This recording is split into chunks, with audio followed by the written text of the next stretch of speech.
দক্ষিণ এশিয়ায় ভূরাজনৈতিক কৌশলে এগিয়ে থাকতে ভারতকে চারপাশ থেকে ঘিরে ফেলতে স্ট্রিং অফ পার্লস নীতি বাস্তবায়ন করছে বেইজিং। এই সুকৌশলে শ্রীলঙ্কা, মিয়ানমার, ভুটান, বাংলাদেশ সীমান্তে ও সমুদ্রে বন্দর সহ নানা স্থাপনায় বিনিয়োগ এবং নিজেদের অবস্থান পাকাপোক্ত করছে চীন।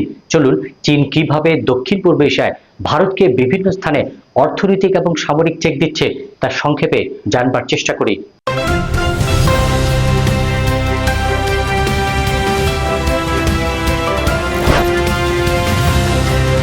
মার্কিন ভূরাজনৈতিক বিশ্লেষকদের দেয়া স্ট্রিং অফ পার্লস তত্ত্বটি বলছে, ভারত মহাসাগর অঞ্চলে এবং বঙ্গোপসাগরে ভারতের চারপাশে প্রভাব বিস্তার, অর্থনৈতিক করিডোর, সামরিক ঘাঁটি তৈরির চেষ্টা করছে চীন। চীন এই তত্ত্বকে অস্বীকার করলেও তাদের কার্যক্রম মিলে যাচ্ছে। এসব অবকাঠামোর দুটি মূল উদ্দেশ্য আছে। একটি হচ্ছে জ্বালানি নিরাপত্তা নিশ্চিত করা, দুই হচ্ছে ভারতকে ঘিরে ফেলা। ভারতকে ঘিরে চীনের আলোচিত স্ট্রিং অফ পার্লসগুলো হচ্ছে পাকিস্তানের গোয়াদ্দর বন্দর। চীন মালাক্কা প্রণালী তথা ভারতকে এড়িয়ে সরাসরি পারস্য উপসাগর পর্যন্ত পৌঁছাতে আরব সাগর তীরে পাকিস্তানে এই গভীর সমুদ্র বন্দর করেছে। এটি চীন পাকিস্তান অর্থনৈতিক করিডোরের কেন্দ্রবিন্দু। হরমুজ প্রণালী থেকে খুব কাছে হয় মধ্যপ্রাচ্য থেকে তেল পরিবহনের দূরত্ব এবং সময় হ্রাস পায়। এটি মধ্য এশিয়া এবং চীনের জন্য একটি ট্রানজিট হিসেবে কাজ করে। গোয়াদ্দরের ৪,৩০০ একর জুড়ে পাকিস্তানের সব থেকে বড় বিমানবন্দরও তৈরি করা হয়েছে। দুই হচ্ছে হাম্বানটোটা বন্দর। চীনের সহায়তা এবং ঋণে নির্মিত এই বন্দরটি ভারত মহাসাগরের কেন্দ্রে অবস্থিত এবং চীনের বাণিজ্যিক ও রণতরীগুলোর জন্য একটি প্রধান নোঙর। বন্দরটি শ্রীলঙ্কার তীর ঘেঁষে যাওয়া ইউরোপ টু এশিয়ার প্রধান আন্তর্জাতিক শিপিং রুট থেকে মাত্র 10 নটিক্যাল মাইল দূরে অবস্থিত। ফলে ভারত মহাসাগর অতিক্রমকারী জাহাজগুলো খুব সহজে জ্বালানি সংগ্রহ, পণ্য খালাস, মেরামতের সুবিধা পায়। শ্রীলঙ্কা 2017 সালের 99 বছরের জন্য বন্দরটি চীনকে দিয়ে দেয়, কিন্তু ভারত মনে করে চীন চাইলে হাম্বানটোটায় নৌসেনা মোতায়েন করতে পারে। এই বন্দর চীনের ওয়ান বেল্ট ওয়ান করিডোর প্রকল্পেরই অংশ।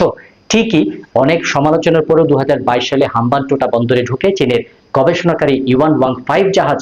ভারত আশঙ্কা করেছিল চীন এই জাহাজের মাধ্যমে ভারত মহাসাগরের তলদেশে বিভিন্ন স্পর্শকাতর তথ্য উপগ্রহের মাধ্যমে সংগ্রহ করবে। চীন এমন অভিযোগ অস্বীকার করে। চট্টগ্রাম ও সোনাদিয়া বন্দর 2012 সালে চীনের পক্ষ থেকে মহেশখালীর সোনাদিয়া দ্বীপে প্রায় $8 বিলিয়ন ব্যয়ে গভীর সমুদ্র বন্দর নির্মাণের প্রস্তাব দিয়েছিল, যা মূলত ওয়ান বেল্ট ওয়ান রুটেরই অংশ ছিল। গভীর সমুদ্র বন্দরটি বাংলাদেশ, ভারতের সেভেন সিস্টার্স, নেপাল, ভুটান, চীনের ইউয়ান এবং সিচুয়ান প্রদেশ এবং মিয়ানমারের উত্তরাঞ্চলে কিছু প্রবেশদ্বার হিসেবে ব্যবহারের পরিকল্পনা করেছিল। এর জন্য বাংলাদেশ, চীন, ভারত এবং মিয়ানমার মিলে BCIM ইকোনমিক করিডোরের চুক্তি হয়েছিল, কিন্তু পরে ভূরাজনৈতিক কৌশলগত অবস্থান বুঝতে পেরে ভারত সরে যায়। মূলত ভারত এবং যুক্তরাষ্ট্রের আপত্তির কারণে 2020 সালে অক্টোবরে বাংলাদেশ সরকার সোনাদিয়া গভীর সমুদ্র বন্দর প্রকল্প বাতিল করে।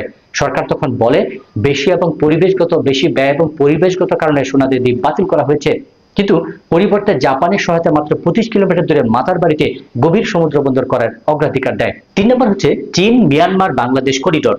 নতুন করে চীন মিয়ানমার বাংলাদেশ করিডোরের প্রস্তাব দিয়েছে বেইজিং সম্প্রতি তারেক রহমানের চীন সফরের সময়। এই করিডোর পেলে চীন ভারতকে পাশ কেটে একেবারেই চট্টগ্রাম বন্দর তথা বঙ্গোপসাগরে নিয়ন্ত্রণ পেয়ে যাবে।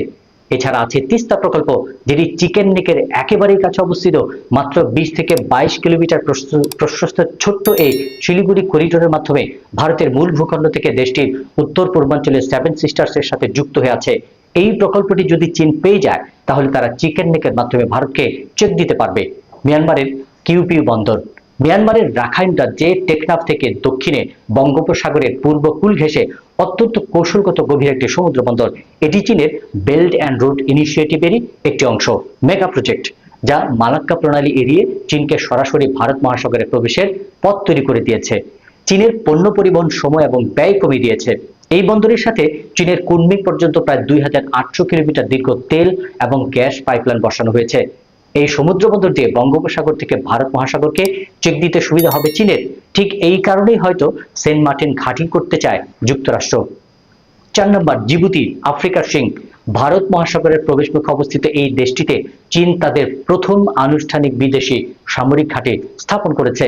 দেখা যাক ভূরাজনৈতিক খেলায় বাংলাদেশ কতটা খেলতে পারে, ভারত চীনের সাথে কতটা ব্যালেন্স করে ফায়দা লুটতে পারে। সেন্ট মার্টিন যুক্তরাষ্ট্রকে দিতে চায়নি বলে শেখ হাসিনা ক্ষমতা হারিয়েছেন, এমন দাবি সংসদে দাঁড়িয়ে করেছিলেন রাশেদ খান মেনন। শেখ হাসিনা নিজেও সে কথা বলেছেন। সেখানে তারেক রহমান বা তার সরকার কতদূর যেতে পারবে? ইতিমধ্যেই চট্টগ্রাম বন্দরের একটি অংশ মার্কিন মদতপুষ্ট বিদেশি কোম্পানিকে দেওয়ার বন্দোবস্ত করে গেছেন ডক্টর ইউনূস, সেটি এখনো বাতিল করছেন না তারেক রহমান সরকার। জাতীয় ও আন্তর্জাতিক রাজনীতি, ভূরাজনীতি, অর্থনীতি ও কূটনীতির খবরের বিশ্লেষণ নিয়ে এপি নিউজ আছে আপনার সাথে। আপনি থাকুন এপি নিউজের সাথে।